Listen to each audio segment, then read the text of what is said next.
لکۍ به کېږي په انسانانو پسې چې کله یو شانتي محدود وسایل یو خاص مقصد یو پرایز یو ایوارډ حاصلولو کوشش خلک کوي نو مقابله پیدا کېږي. لکه مچۍ مثال واخلو د رس پیدا کولو دپاره، شیر یا زمری په ځنګل کې د شکار دپاره، سپي دغه شان ګیدړان، بوټي د هوا دپاره، د اوبو دپاره، انسانان د وسایلو دپاره.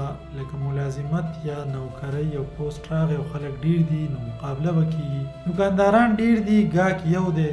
دا شان سیاسي، سماجي، معاشي سطح باندې مختلفو طریقو سره مقابلې کېږي. سټوډنټان ډیر دي، استاد یو دی.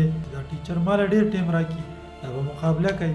په امتحان کې دغه شانتې په لرنینګ کې دا مقابلې به غیر اخلاقي او ان هیلدي کمپټیشن کله دا بل ته نقصان د رسولو دپاره وشي، د کې استحصال یا ایکسپلایټیشن راشي. دا مقابلې د سروایول د سطح پورې نه وي بلکې په دې کې حسد، بغض، انانیت، خودغرضیانې، جلسي، کنفلیکټ یا کرپشن د طاقت استعمال په دې کې راشي. په آخر کار د انسان نه به حیوان نه، جانور نه بلکې د ده نه بدتر مخلوق جوړ